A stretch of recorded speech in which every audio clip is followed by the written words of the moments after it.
Good morning everyone, welcome to civil services study practice set number ये 175 है। UPPSC PCS के लिए वो प्रैक्टिस करेंगे। इसमें हम करंट अफेयर्स के प्रश्नों पर, और इस टेस्ट सीरीज़ की आप फुल टेस्ट सीरीज़ प्राप्त कर सकते हो डिस्क्रिप्शन बॉक्स में नंबर है, उस पर कॉल या व्हाट्सअप करके। तो चलिए स्टार्ट करते हैं। बाकी प्लेलिस्ट बना रखी है इसकी, इस टेस्ट सीरीज़ की, वहाँ पर आप टेस्ट नंबर 1 से लेकर 175 या आगे जो भी नया टेस्ट आएगा उस तक पहुँच सकते हो। डिस्क्रिप्शन बॉक्स में लिंक है उसका। तो पहला प्रश्न है, हाल ही में समाचारों में जोशीमठ है, ठीक है, आपको बताना है कि यह किस भूकंपीय क्षेत्र मानचित्र के जोन में आता है। समाचारों की सुर्खियों में है जोशीमठ, ठीक है, कहाँ पर है ये? उत्तराखंड में। बताइए, जोन 4 में आता है, जोन 5 में आता है, जोन 2, जोन 3? ये आता है जोन 5 में, ठीक है, बी है इसका आंसर। और यूपीएससी सिविल सेवा में और स्टेट पीसीएस में इससे प्रश्न बनने की प्रबल संभावना है इस बार। तो जोशीमठ जो है 1890 मीटर की ऊंचाई पर गढ़वाल हिमालय में स्थित एक शहर है जो उत्तराखंड राज्य में स्थित है। और जोशीमठ जो है भूकंपीय क्षेत्र मानचित्र के जोन 5 में आता है। और जोशीमठ पश्चिम और पूर्व में कर्मनासा और ढकनाला धाराओं, और दक्षिण और उत्तर में जो है धौलीगंगा और अलकनंदा नदियों से घिरी एक पहाड़ी के मध्य ढलानों पर स्थित है, ठीक है, इतना इंपॉर्टेंट है। देखिए, जोशीमठ जो है वो वक्रता थ्रस्ट यानी वीटी एक टेक्टोनिक फॉल्ट लाइन पर अवस्थित है। और यह शहर मुख्य भूवैज्ञानिक fault line, main central thrust और पांडुकेश्वर थ्रस्ट के भी बहुत करीब है, ठीक है। तो इम्पोर्टेंट है, उत्तराखंड में है, गढ़वाल हिमालय और जोन 5, ठीक है। और इन नदियों का भी नाम याद रखिएगा। क्वेश्चन नंबर 2 पर आ जाइए। संयुक्त वन प्रबंधन अवधारणा भारत सरकार के द्वारा किस राष्ट्रीय वन नीति के माध्यम से पेश की गई थी? 1990 की राष्ट्रीय वन नीति, 1994 की राष्ट्रीय वन नीति, 1992, 1998? संयुक्त वन प्रबंधन अवधारणा 1988 की राष्ट्रीय वन नीति के द्वारा, ऑप्शन नंबर ए है इसका आंसर। ये नंबर इस पर कॉल या व्हाट्सएप करके आप फुल टेस्ट सीरीज प्राप्त कर सकते हैं। तो देखिए, संयुक्त वन प्रबंधन अवधारणा भारत सरकार द्वारा 1988 की राष्ट्रीय वन नीति के माध्यम से पेश की गई थी। और संयुक्त वन प्रबंधन में मुख्य तत्व यह है कि समुदायों के पास सदस्यों द्वारा वनों के उपयोग का प्रबंधन करने और गैर सदस्यों को बाहर करने की शक्ति है। देखिए, उनके लिए लाभ अधिकांश जो है गैर लकड़ी वन उत्पादों के उपयोग और बिक्री पर प्रत्यक्ष पहुंच और नियंत्रण, और लकड़ी से आय में हिस्सेदारी के साथ साथ स्थानीय पारिस्थितिक तंत्र सेवाओं से अन्य अमूर्त लाभ हैं, जैसे कि जल पुनर्भरण, परागण हो गया, और वन्य जीव निवास स्थान आदि। क्वेश्चन नंबर 2 पर आ जाइए। विश्व व्यापार संगठन यानी डब्ल्यूटीओ के संबंध में विचार करेंगे। तीन स्टेटमेंट है। देखिए, विश्व व्यापार संगठन यानी डब्ल्यूटीओ एक अंतर सरकारी संगठन है जो अंतर्राष्ट्रीय व्यापार को नियंत्रित और सुगम बनाता है। और इसने 1994 के मार्केस समझौते के बाद 1 जनवरी 1995 को आधिकारिक तौर पर परिचालन शुरू किया। और तीसरा स्टेटमेंट है, विश्व व्यापार संगठन दुनिया का सबसे बड़ा अंतर्राष्ट्रीय आर्थिक संगठन है जिसके 164 सदस्य देश वैश्विक व्यापार और वैश्विक जीडीपी के 98% से अधिक का प्रतिनिधित्व करते हैं। 98% से अधिक। देखिए, बिल्कुल यहाँ पर ये तीनों के तीनों स्टेटमेंट जो हैं सही हैं। और इसका आंसर हो जाएगा फिर ऑप्शन नंबर डी, 1 2 3 4, 1 2 3। तो विश्व व्यापार संगठन एक अंतर सरकारी संगठन है जो अंतर्राष्ट्रीय व्यापार को नियंत्रित और सुगम बनाता है। तो करेक्ट हो गया पहला। दूसरा भी करेक्ट है क्योंकि इसने 1994 के मार्केस समझौते के अनुसार 1 जनवरी 1995 को आधिकारिक तौर पर संचालन शुरू किया। और इस प्रकार 1948 में स्थापित टैरिफ और व्यापार पर सामान्य समझौते की जगह ली इसने। विश्व व्यापार संगठन दुनिया का सबसे बड़ा अंतर्राष्ट्रीय संगठन है जिसके 164 सदस्य देश वैश्विक व्यापार और वैश्विक जीडीपी के 98% से अधिक का प्रतिनिधित्व करते हैं। तो तीसरा वाला भी करेक्ट है, तीनों करेक्ट हैं। साइंस एंड टेक का सवाल है ये। देखिए, उपग्रह संचार यानी सैटेलाइट कम्युनिकेशन, सेटकॉम के संबंध में विचार करेंगे। सैटेलाइट कम्युनिकेशन बहुत कम आवर्ती संकेतों का उपयोग करता है। और पारंपरिक मोबाइल ऑपरेटरों के विपरीत सैटेलाइट कम्युनिकेशन को वैश्विक समन्वय की आवश्यकता है। सैटेलाइट कम्युनिकेशन केवल लो अर्थ ऑर्बिटल उपग्रहों के माध्यम से संभव है। ये केवल किंतु परंतु वाले स्टेटमेंट जो है अधिकतर गलत ही हो जाते हैं। ठीक है, हमेशा नहीं होते, अधिकतर होते हैं, तो गलत है ये।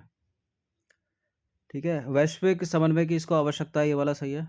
पारंपरिक मोबाइल ऑपरेटरों के विपरीत सैटेलाइट कम्युनिकेशन को बिल्कुल वैश्विक समन्वय की आवश्यकता है, और सैटेलाइट कम्युनिकेशन बहुत कम आवर्ती संकेतकों का उपयोग करता है, उच्च आवर्ती संकेतकों का उपयोग करता है।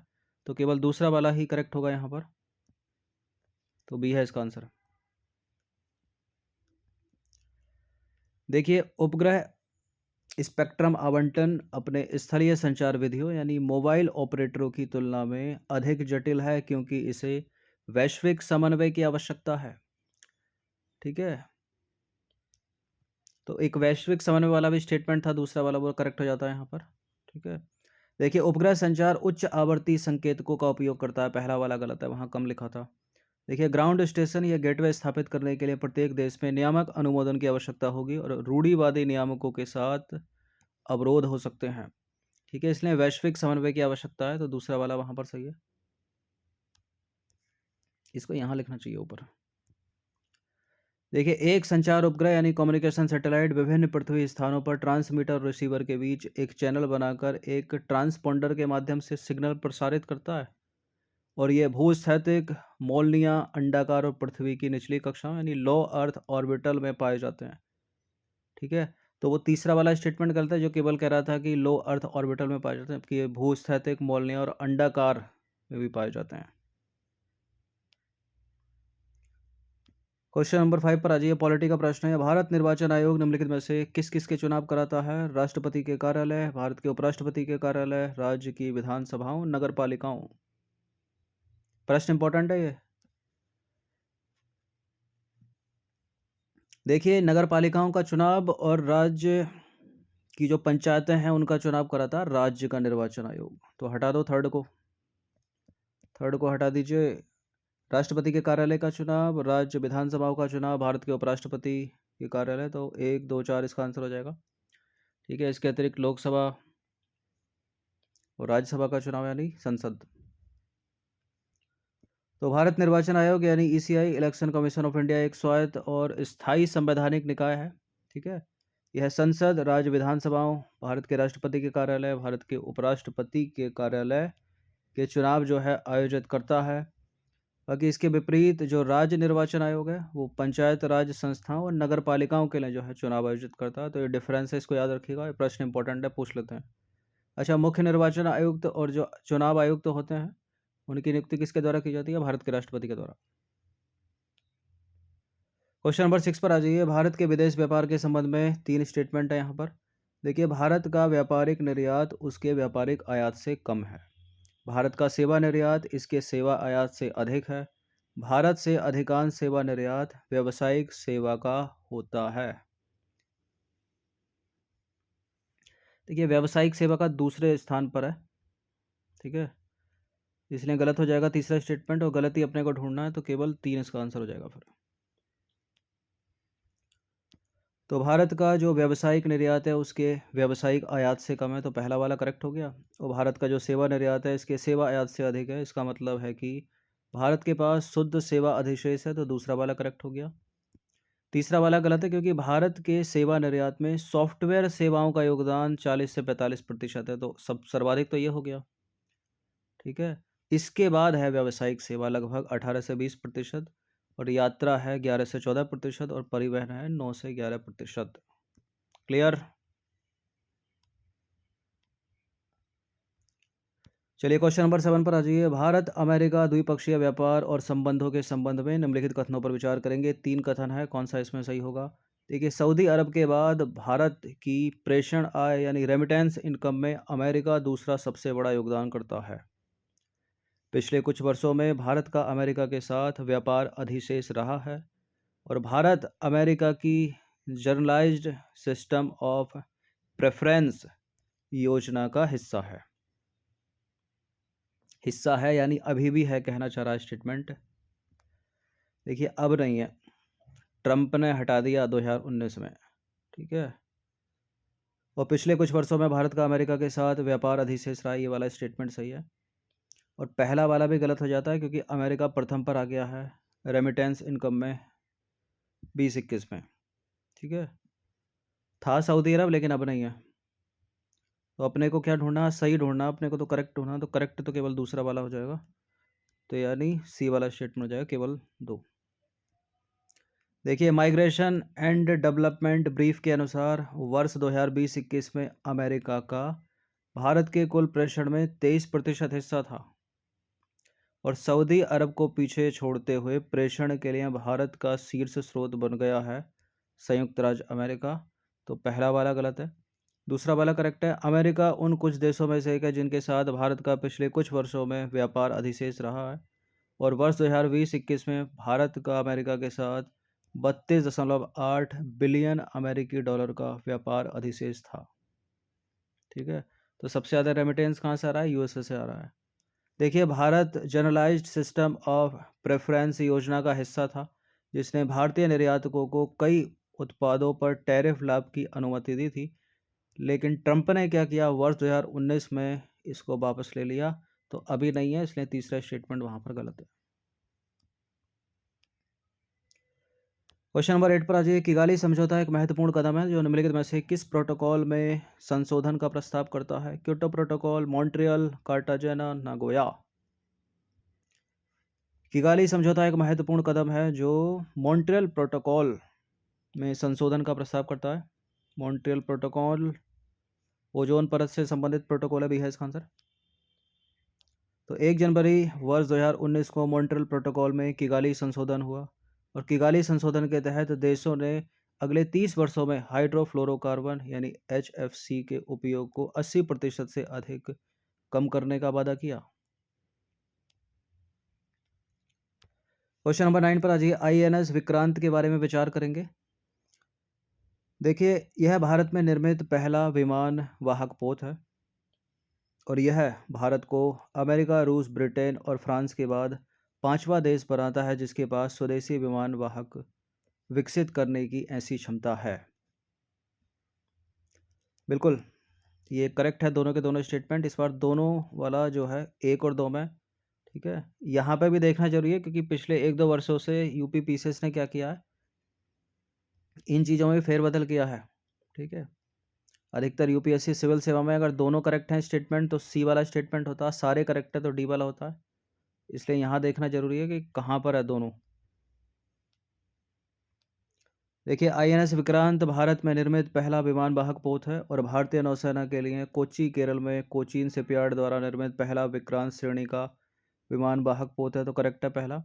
और इस जहाज का आदर्श वाक्य क्या है, मैं उन लोगों को पराजित करता हूं जो मेरे खिलाफ लड़ते हैं।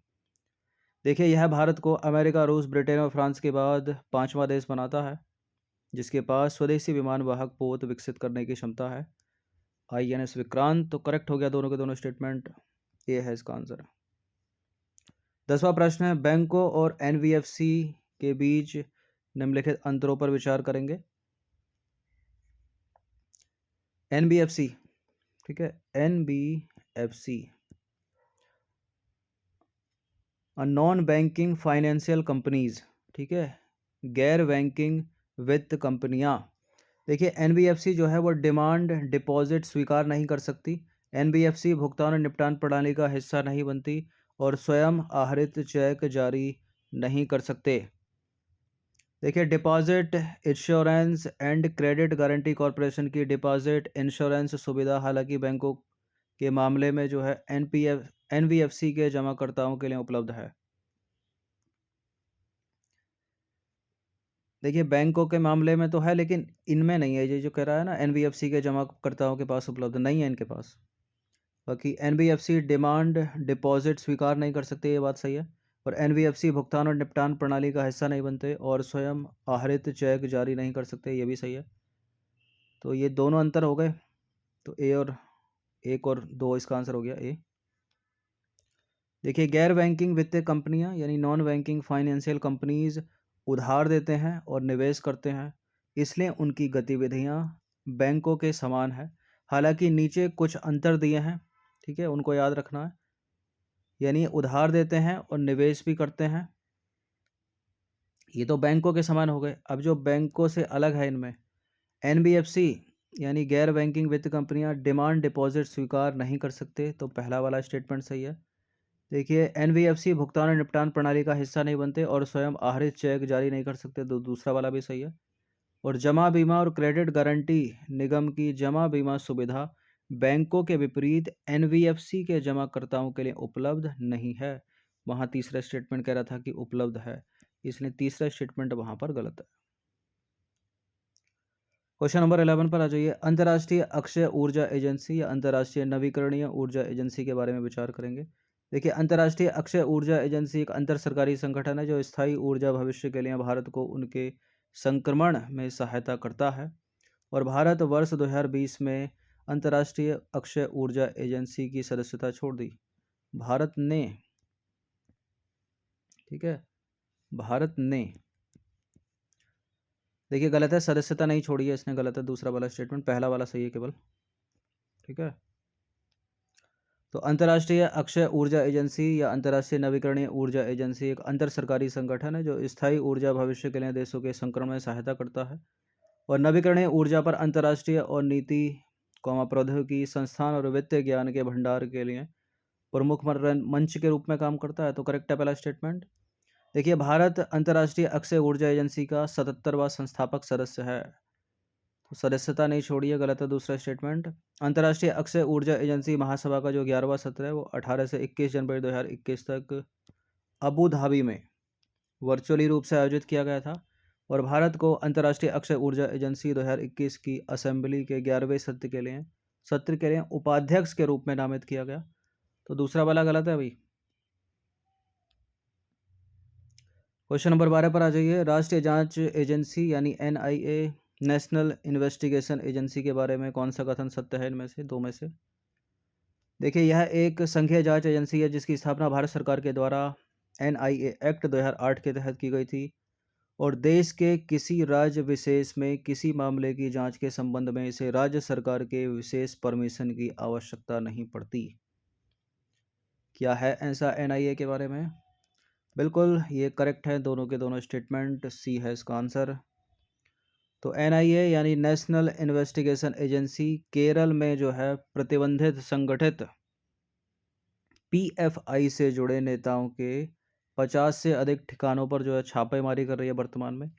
राष्ट्रीय जांच एजेंसी या एनआईए के बारे में आपको बता दें तो यह एक संघीय जांच एजेंसी है जिसकी स्थापना भारत सरकार के द्वारा भारत में आतंकवाद से निपटने के लिए वर्ष 2009 में एनआईए एक्ट 2008 के तहत की गई थी। तो पहला वाला स्टेटमेंट करेक्ट है। देखिए, एनआईए के पास समीपवर्ती अधिकार क्षेत्र हैं जिससे इसे देश के किसी भी भाग में आतंकवादी हमले की जांच पड़ताल करने का अधिकार प्राप्त है और इसके जांच के दायरे में देश की संप्रभुता एवं अखंडता को खतरा पहुंचाने वाले हमले, बम विस्फोट, हवाई जहाज तथा समुद्री जहाज और परमाणु संस्थानों पर किए जाने वाले हमले जो है शामिल हैं। आतंकवादी हमलों के अलावा जाली मुद्रा, मानव तस्करी, ड्रग्स या मादक पदार्थ, संगठित अपराध, जबरन धन वसूलने आदि से संबंधित अपराध भी जो है इसके अधिकार क्षेत्र में आते हैं। क्वेश्चन नंबर 13 पर आ जाइए। गोल्डन ग्लोब अवार्ड के संदर्भ में विचार करेंगे। देखिए, गोल्डन ग्लोब अवार्ड फ्रांस में आयोजित होने वाला ऑस्कर के लेवल का ही एक बेहद प्रतिष्ठित अवार्ड समारोह है और हाल ही में 80वें गोल्डन ग्लोब पुरस्कारों की घोषणा की गई। बताइए कौन सा करेक्ट है।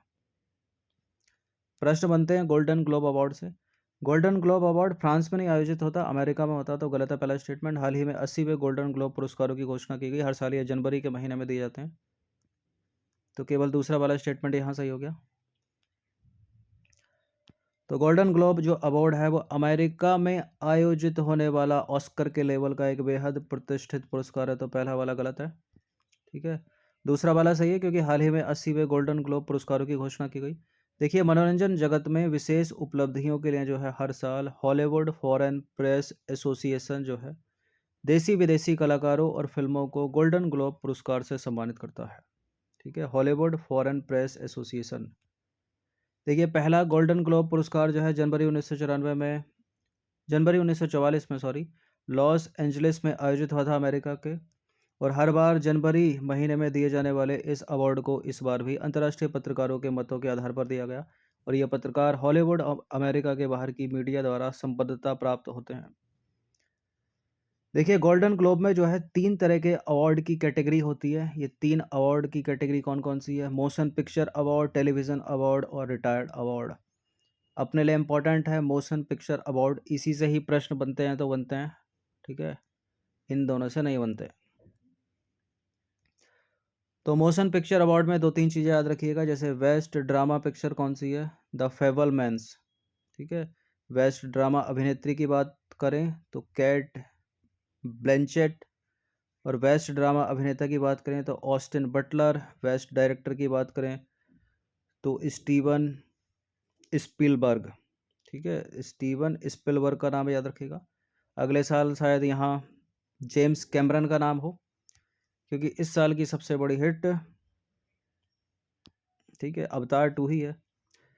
बाकी एक चीज़ और याद रखनी है, बेस्ट ओरिजिनल सॉन्ग जो है वो मिला है भारतीय फिल्म RRR का जो नाटू नाटू सॉन्ग है उसको, ठीक है, जिसका हिंदी रूपांतरण नाचो नाचो है। बड़ा फेमस सॉन्ग है ये। इतनी चीज़ याद रखिए, काफ़ी है। क्वेश्चन नंबर 14 पर आ जाइए। मधुमक्खियों के लिए दुनिया का पहला टीका किस देश में विकसित किया गया है? ठीक है, मधुमक्खियों के लिए दुनिया का पहला टीका विकसित किया है संयुक्त राज्य अमेरिका ने। ऑप्शन नंबर बी है इसका आंसर। तो क्यों किया उसने ऐसा, क्यों ज़रूरत पड़ी? देखिए, शहद के प्रमुख उत्पादक और निर्यातक देशों में संयुक्त राज्य अमेरिका में शहद उत्पादन में कुछ दिक्कतें आ रही थी। अमेरिका में जो है फुल ब्रूड रोग, एक रोग है, उस रोग का नाम है अमेरिकी फुल ब्रूड रोग। ये रोग जो है मधुमक्खियों को बुरी तरह से प्रभावित कर रहा था, इसलिए वहाँ पर United states department of agriculture ने मधुमक्खियों के लिए दुनिया के पहले टीके के इस्तेमाल को सशर्त मंजूरी दी है। और इस टीके से जो है अमेरिकन फुल ब्रूड डिजीज़ को रोकने में जो है मदद मिलेगी, ठीक है। देखिए, भारत में शहद उत्पादन से जुड़े अगर फैक्ट्स की बात करें तो वर्ष 2022 के आंकड़ों के मुताबिक भारत शहद उत्पादन में दुनिया के 8वें स्थान पर आता है। और शहद उत्पादन को बढ़ाने में जो है भारत में मधु क्रांति, राष्ट्रीय मधुमक्खी पालन और मधु मिशन जैसे कदम उठाए गए हैं। क्वेश्चन नंबर 15 पर आ जाइए। 21 नवंबर 2022 को किसने खादी एवं ग्रामोद्योग आयोग के नए मुख्य कार्यकारी अधिकारी यानी CEO के रूप में पदभार ग्रहण किया है? दिनेश कुमार, मनोज कुमार, राजीव कुमार, विनीत कुमार। खादी एवं ग्रामोद्योग आयोग का मुख्यालय है मुंबई महाराष्ट्र में, और इसके नए CEO या कार्यकारी अधिकारी बने विनीत कुमार, ठीक है, विनीत कुमार का नाम याद रखिएगा। देखिए, खादी एवं ग्रामोद्योग आयोग की स्थापना कब हुई थी? 1926 में हुई थी। उसका मुख्यालय कहाँ पर है? महाराष्ट्र के मुंबई में। तो 15 प्रश्न ऐड किए गए थे, इनकी प्रैक्टिस आप कर लीजिए 1 से 2 बार, हर दिन प्रैक्टिस करते रहिए। इन सभी टेस्ट का आप जो है PDF भी प्राप्त कर सकते हैं। PDF आपको पेड टेलीग्राम ग्रुप में ही मिलेगा, और ये नंबर है, इस पर कॉल या व्हाट्सअप करके आप ज्वाइन कर सकते हो। हर दिन प्रैक्टिस करते रहिए। धन्यवाद।